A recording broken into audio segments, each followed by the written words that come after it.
Hello my fellow degenerates. Chainsaw Man movie is still fairly fresh and I've recently seen it myself. If you're late to the party watching this video, maybe there's already a second one. Who knows? There's nothing more cinema than a guy with chainsaws riding a giant f***ing shark with googly eyes and spider legs, which made this movie absolute cinema. And I hope you actually did see it in the cinema, otherwise you're just gonna have to watch it somewhere else. And because I am completely brain-rotted by YouTube shorts, I've been seeing the static videos of Beam and Chainsaw Man from the Reset arc Ichiban Kuji, the real-life gacha from Japan, all over YouTube while waiting for the movie to show up outside of Japan, but I needed something a little more to sate my Reset arc fantasies. And I craved a giant shark for my figure-ass Chainsaw Man to ride on. Bandai hasn't yet taken it upon themselves to build us a shark fiend despite it being absolute stonks, so this was about 2 entire weeks condensed into about 20 minutes to attempt to entertain you as I turn a cheap children's toy shark into a googly-eyed shark with 4 legs. And because I love posing my figures however I want, whenever I want, Beam will be no exception, and he will have fully posable multi-joint legs. That is, if I don't utterly f*** this up. Please help me. And reason I went for this one shark from Zuru Toys, which costs about 20 freedom dollars, is that it's got an articulated tail. Some might disagree with the appearance due to the massive gaps, but I like my figures with their extra posability. Another initial bonus was that it was battery powered, but only runs in water when the 2 metal prongs on its belly are connected by the current flowing through the water. Unless I wire a switch. No, not that switch. The batteries and the LEDs are basically useless unless I want to rewire them to power the LEDs, and Beam, despite its name, doesn't actually have glowing eyes or fire laser beams from his eyes, so I decided to do away with the LEDs to save me the grief of dealing with any electronics. And looking back and seeing what past me had to deal with just to get the legs functional, this was an absolutely good move not to deal with a single bit of wiring. But Knight, this guy's got 1 fin, and you need like 13 or 14 of them. No worries, we have our good friend Epoxy Putty, also sold as Tamiya Putty, or the green stuff. No, not that green stuff, except I needed a large volume of it. So this is Epoxy Sculpt, which cost me around about 40 US Denjis. It's mixed in a 1-to-1 ratio, and weirdly enough, sticks surprisingly well to plastic without any issue, and sets rock hard without any UV curing. This part was pretty simple, and we patched up all the holes, removed the rubbery fins, filled in the gaps, ripped off the original dorsal fin, and gave him 14 extra dorsal fins, with a little gap between for Denji to sit in comfortably in between without stabbing a hole in his ass. Epoxy Putty is, funny enough, quite easy to use. You mix the stuff extremely well with your hands and have a little bit of water at the side to smooth out the seams. Just lube it up. Then leave it for a good 5 to 6 hours to cure. The gloves aren't just for show today because safety is #1 priority when working on kit bashing and handling weird chemicals. A lot of people use their bare hands with this stuff, but I always recommend gloves anyway while handling the stuff, even if they can get really annoying. Also, good ventilation or a respirator of some sort for all these steps and non-steps, especially when fumes are involved, is highly recommended. And of course, assisting us in this quest to start with was this skeleton spider I got from the dollar store made of a nondescript plastic. I don't think spiders have skeletons, but I ain't complaining because this guy is made of solid plastic when you feel him, despite costing me all of a single freedom dollar, and would provide me with all the spindly legs required to give Beam his 4 spider legs, or so I thought. I then attempted to glue the spare ABS plastic joints I had into the legs using some plastic cement, and it failed absolutely fucking miserably because apparently the plastic they used for the spider isn't even ABS or polystyrene. Which meant super glue or cyanoacrylate for the nerds was the natural choice. Except I learned the very hard way that super glue does not work well with tiny connections after attempting it multiple times. And in the end, the spider was a bust. And it's a bit late for Halloween, so with that, of course, old bowl and brash belonged in the trash. Which brought me to a better idea, which was to use some actual plastic with joints which I know the composition of so that I can try the ABS cement again. No. Wait. Wait. It just so happened I had Bandai Action Base number 6 that I bought recently to use with some other figures, which is around 8 USDs nuts for 2 of them, which had Bandai's guarantee that it was made of ABS plastic. So I stole a bunch of stands from my existing collection, and the plan was to cut a base plate into parts, which then get stuck onto the shark with a bit of super glue to allow for the legs to plug into the shark, and voila!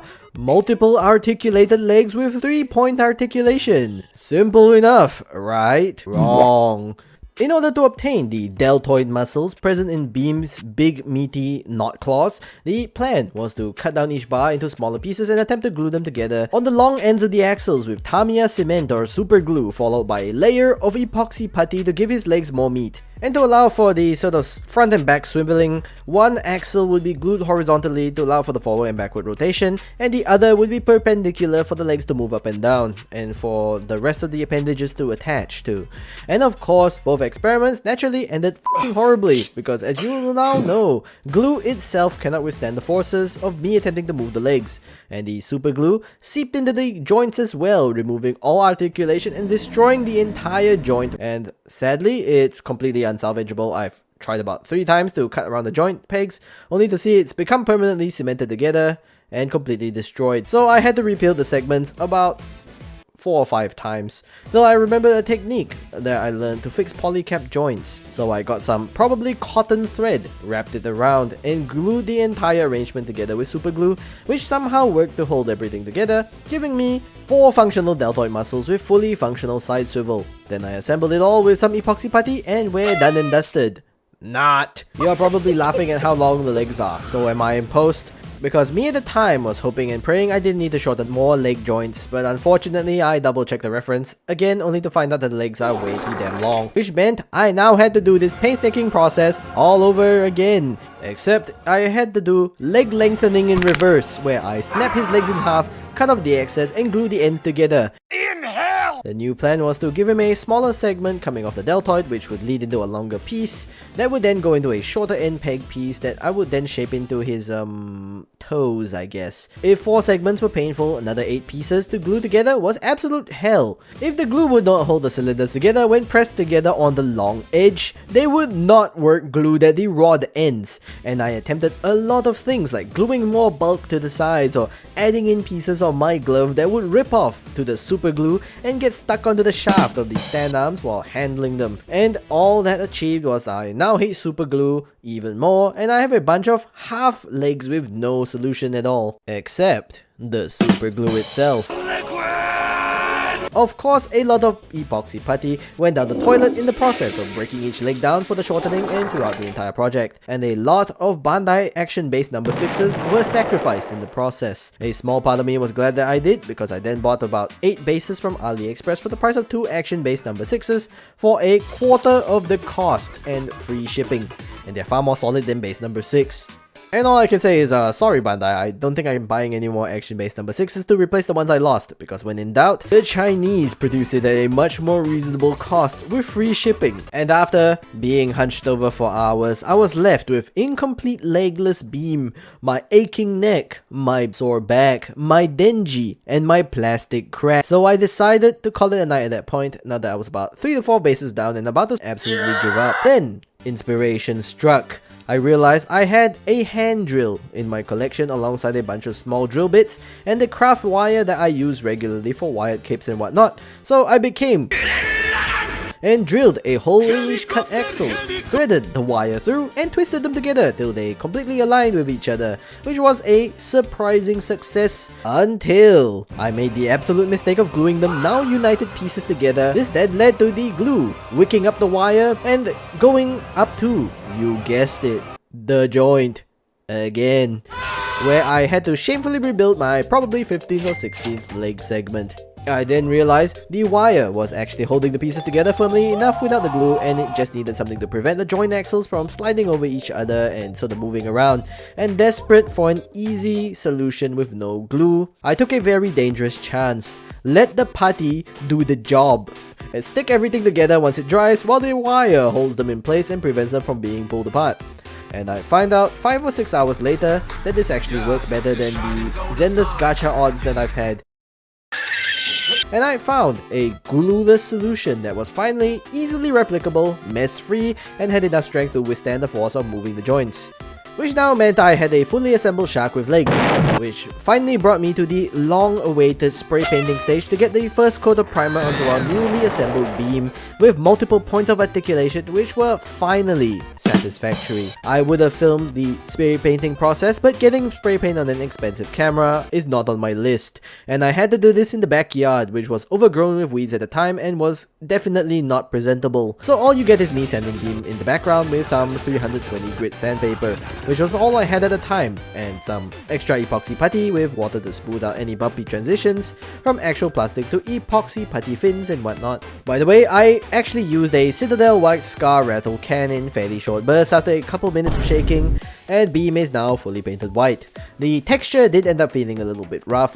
That's rough, buddy. Which is normal for white scar rattle can type paint according to what I've seen on Reddit, but I guess it helps the paint stick a lot better, which in fact actually does in this case.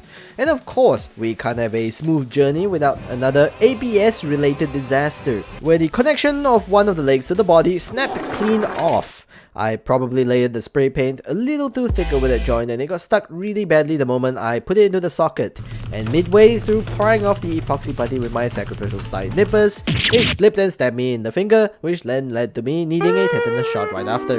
I'm gonna guess Beam got a little bit hungry and needed some blood to get himself back up and running, or my sacrificial side nippers have become the side nipper devil, who has had enough of me damaging it every time I use it to cut everything but plastic runners.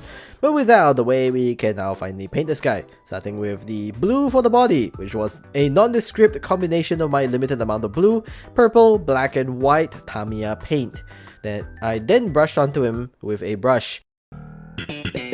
This was definitely my favorite part of the whole process, except the color matching bit, where he ended up with a bit of a tan and ended up way too purple, then too blue, and then eventually in the somewhat white color that was in between blue and purple. I used up all of my blue Tamiya paint, which I then transformed into a pot of beam colored paint for touch-ups, which was a crazy good idea, seeing that replicating the color without specific measurements was gonna be completely impossible, and I ended up using it multiple times to fix any paint related mishaps when I was touching up the white. Paint pot psycho! And then I painted the gums in some Tamiya pink, the teeth and belly in Tamiya white, the inside of the mouth in Tamiya red, the top fins were a mix of Beam's blue tone with some black mixed in to give it somewhat a dark greyish blue, and some horrendous iris painting, which I ended up repeating a good few times till it worked out in the end.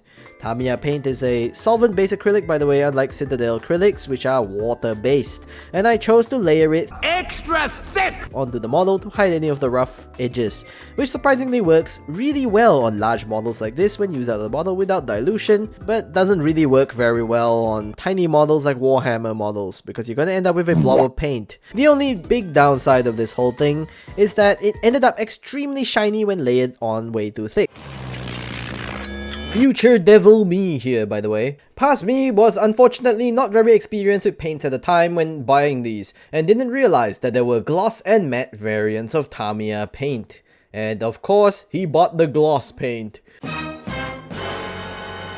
which is why Beam ended up so shiny, leaving future me to pick up the pieces. So I'm just here to tell you not to make the same mistake. Back to the video, which is a simple fix using some Citadel Technical Stormshield, which I also learned with my initial use of it as a top coat on Kikoru's axe, leaves a horrendous whitish appearance on any grey surface, but actually removes the shine from any overly shiny parts, which makes this great for Beam's currently oiled up shark body. Like embarrassing me, huh? And there's no way this entire project could have smooth sailing without ABS related disasters again, because one of the ABS joints then had enough of life and shattered to pieces spontaneously as I was moving it. I suspect it was the Tamiya thinner that I used in my initial batch of Tamiya paint for the blue that I painted in, but I get mixed results on the interwebs as to whether or not the alcohol in the Tamiya thinner is harmful to the ABS plastic, and I was just a little too far into the project to go back into building more joints to replace the now painted parts and repeat the entire process,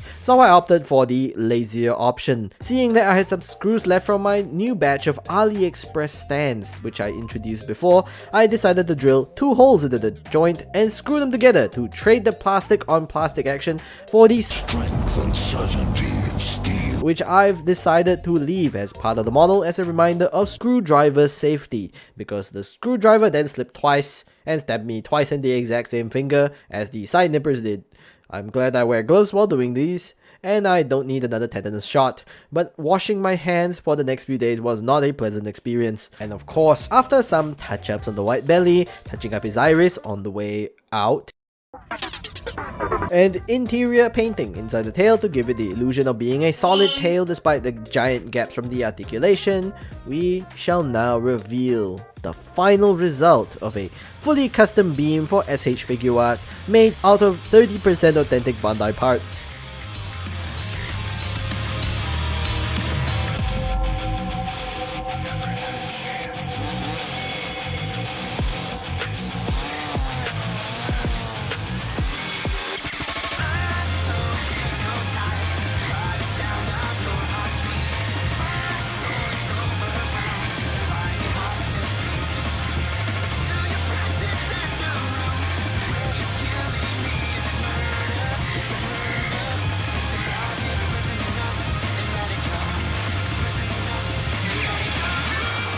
You might also notice the video quality has drastically improved in the last few seconds because my aunt has kindly sent over a new camera with a stabilizer on it and 4K video recording, and I think I am absolutely hooked. Minifigure for scale, yes it's not official, and yes it's from Aliexpress. With that, Denji now has his trusty not so willing steed with fully articulated legs and 20 plus points of articulation including the tail. I used a really small chain to make it look like the chainsaw chain is wrapped around his jaw to fit that one really cool frame from the anime. Can't really leave Denji sitting on beam for too long because I actually borrowed this from my brother, and I'm worried sitting him on beam for far too long will scuff his pants. Don't worry though, I do have the Resi Arc Denji on pre-order, which I hope shows up in a couple of months so that I can sit him on beam for as long as I like. And we just have to wait half a year for Bomb Devil Resi to show up so I can make some really cool dioramas with them. Oh my goodness! This is clearly about to break the bank. Well, shit. Anyway, while I mulled about this, you can now admire the articulation.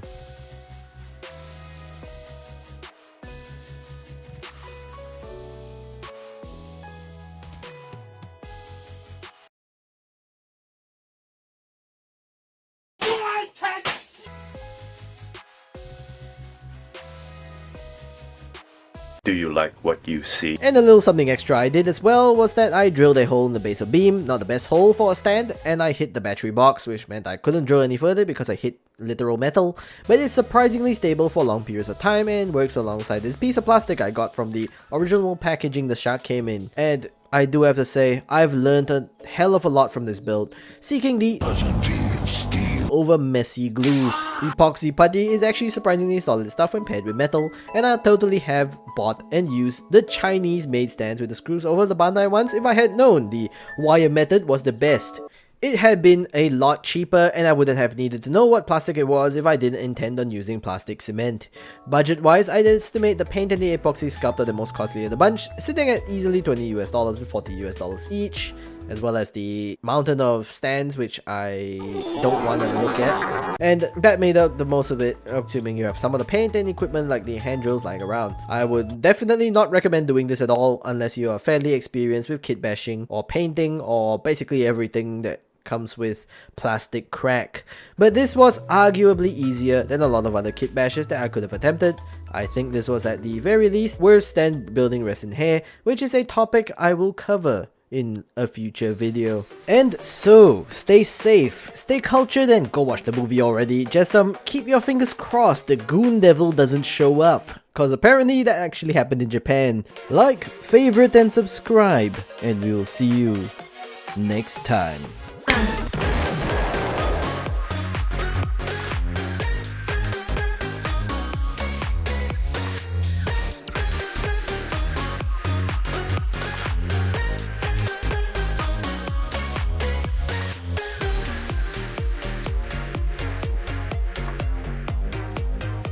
Paintbot Psycho!